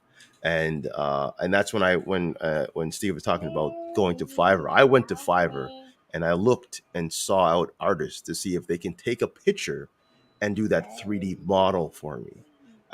It might cost a bit, but I mean, it would be well worth it for me. I mean, it's not going to go anywhere else. It's just going to be me. So it's going to have. I'm trying to pick out the perfect picture for both now my mother and my father, and just make a bust. I won't even paint it. Just a bust that I can leave in my home somewhere because again, I respect my family as much as anyone else would respect their family, and that would be probably my shrine right there. Just those two right there, always watching at all times, no matter where you are. Because I don't live close to home anywhere, but that would be my dream bust. So when I can point to that bust and my daughter sees her, says, "Yeah, that's grandma or that's grandpa, or whatever." So that's something I would love to do. That's my dream bust or my dream project. And hopefully, again, when I get it good, I will definitely put in that money and time to get that done. I want to make it perfect, so that's why Awesome. I'm still tweaking here and there for that. For yeah, but yeah, that's my dream bus. That's my dream bus right now. Wow, it's been going for a while. Love, see, I can sit here and talk about this for hours in a day. I'm telling you, Chris, you are lying, man. We can sit here for 3 hours and start talking about this stuff. Tell you Everybody what. chiming in. I love it. Again, I love it. The community, and that's the one thing that I love about 3D printing is the community is so friendly, so open to help. I mean, I've gone through different types of communities in terms of different things, streaming and gaming and so forth. And some of them are not so friendly. Some of them are not willing to just take the time and help you out.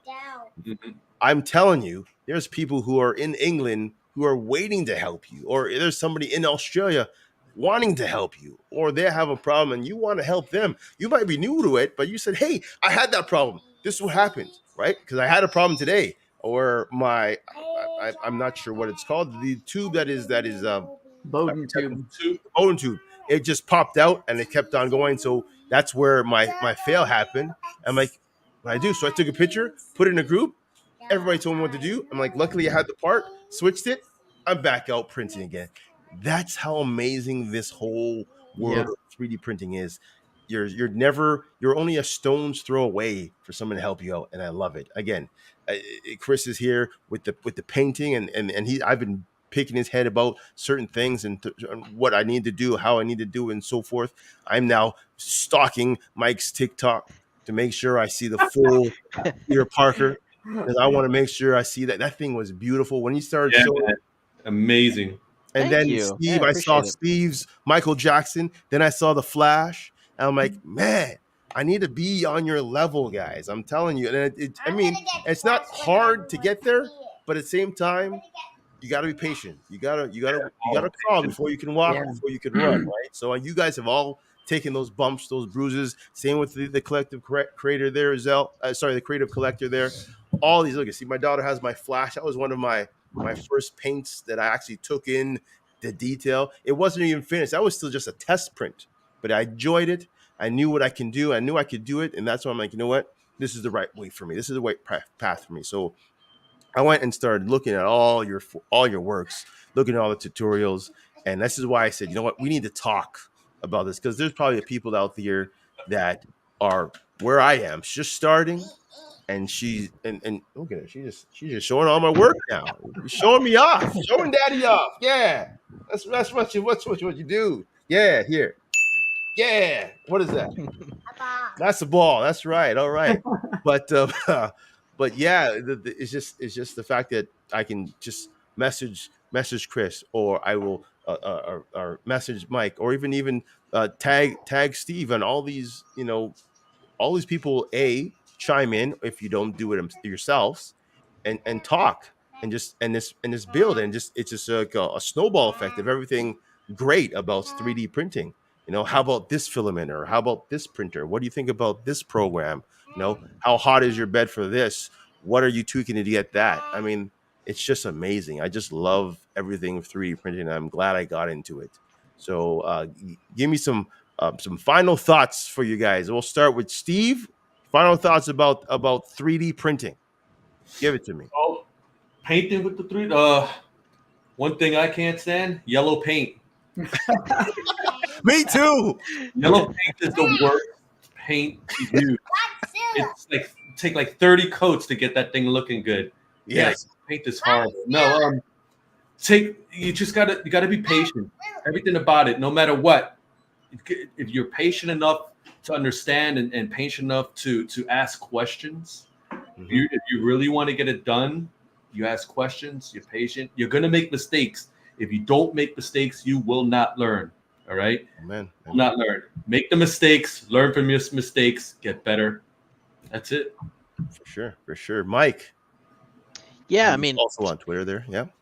yeah, pretty much the same thing as Steve was saying. Just, like with any hobby, whether you're into underwater basket weaving or pine wood racing, it's all tinkering, it's all a process. And that's the point. The point is the process.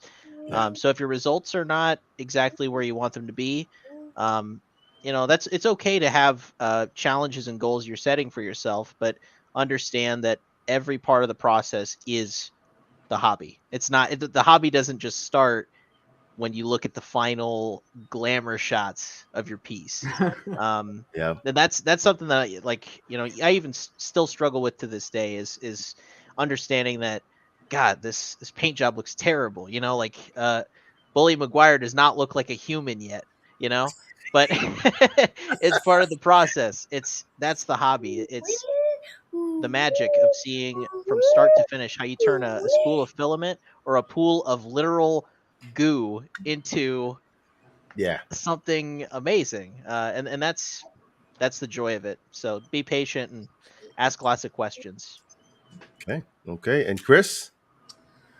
Chris, Uh, knowledge. so 3D printing, I would say just realize when you're getting into it, you're also adopting another hobby, which is the maintenance of 3D printing. A lot of people think that they just have a 3D printer and it just keeps working, but it doesn't. They break all the time. Like your Bowden tube just went out and you need a new coupling. Mm-hmm. I've got a box of them. When you're running like 4 printers at a time, things break and you got to know how to work on them. Like probably one of my printers, I've replaced almost every single part on it, and it's another printer. It's not what I first got. And I think the other thing with just aside from 3D printing and more on the painting side, I think it's always important for people to realize that painting is a skill. Which means you can learn it. It's just like driving. Driving is a skill. It's not just like this hidden talent and like you don't have this gene that is just inherently makes you a good painter. Like some people take to it faster, but they still learn it. And I think just learning that, and because I agree wholeheartedly with what both Mike and Steve said, like you got to learn, like you got to practice, and practice just doesn't make perfect. It just improves. Practice improves you. And I always just focus on one thing at a time. Every single time I'm doing a new paint project, just if you do that, 10 or 20 prints later, you're going to be comparing your old ones and be like, I'm a completely different person painting it. 100%. And of course, the creative collector. I mean, he's our fourth guy in this lovely feed here. He's here giving us some knowledge. There will always be someone who is more than you. There will always be someone who thinks they know more than you. Balance both. Yeah. Wise Wisdom. words. Wisdom. Wise words. Yeah. For me, again, I just enjoy the journey of knowing that, like you said, getting that goo or that roll of whatever and bringing it through the process, the hiccups in between, going through the process, getting to that spot that you're proud of, and you say, you know what, I'm going to bring this to a family member, I'm going to bring this to a friend, I'm going to give this to a relative, and say, hey, I made this, and they'll be like, what? You? Yeah. You turn heads because this is something I was never an artist in school. I'm an athlete. I've done musical. I've done dramatic arts. I'm a very, very extrovert type of guy. And when it came to this, I'm like, because of course, COVID, it kind of locked us in and we had to find things to entertain us. That kind of, tickled my brain cells and said, hey, this is something I can do without worrying about anything else out there. And it still gave me the satisfaction of something that it can complete. So yeah, the journey has just started. I'm not even out of the first, block. It's still learning and it's just fun. And the fact that I can pick your guys' brains from time to time, pick people's brains that are across the world, meet new artists, find new genres. I mean, there's a whole new genre that I really have never tackled on, and that's the anime community. I've really never jumped into it. I'm a big superhero guy, and I'm a big wrestling guy, but anime, the art that I've seen in the anime world is amazing, and I'm like, you know what? I'm gonna jump into that, and because there's a lot of people who love anime, so why not make some things and paint some things that can bring more people together with me? So yeah, I love the journey. I'm gonna stay on this journey as long as I can, and hopefully by the end of the resin, I'm definitely gonna get another printer. I have to. I mean, I have to. But I'm when I do get it, I'll tell you guys first, and then you have to kind of give me the Cole's notes of how to do things. See, that's why I'm What stealing your thunder there. I got a friend that said, like, once you get your second one, then it's just a matter of time before you get your fourth one. So I believe the creative collector's on his 11th one. I believe so. that's how he's in this. So I've learned again, to cycle them out. Once they get old, I'll just get a new one. So wow. The wife must love you. My she goodness. does. I got a good one. There you go. There you go. Oh man, this has been great, man. You guys really made my day. I mean, this is the month. It's mental health and mental awareness month. So there's a lot of things that people are dealing with, and I knew this would just bring up my spirits, and it's just amazing that I can touch base with you guys and have a great conversation to people I've never met other than Instagram. It's amazing. It's like we've been knowing each other for like months right now, and I love it. And I'm definitely going to be following you guys. Like I said, folks, their tags are there. If you are just tuning in, you can backtrack and check. I mean, I'll definitely put in the description all these guys' links to all their social medias and so forth. I mean, I want to thank every one of these guys, Mike, Steve, and Chris, for chatting up for about almost 2 hours now. Everybody who is watching or still watching or have been watching, thank you guys for popping in. We're definitely going to do this again. I'm going to put out a challenge to you, all three of you guys right now, and I'll be in there too. I'm going to pick a project for us to do and paint. Okay. This is not a contest now because I'm not really good, all right? And you guys are pretty good, but we're gonna pick. I'm gonna pick a project for us to do, and we're all gonna do it, and we're all gonna present it the next time we do this. Fair enough? Fair. Yeah. Fair. Excellent. I hope I've got to find something easy for me to do. I look good against these guys.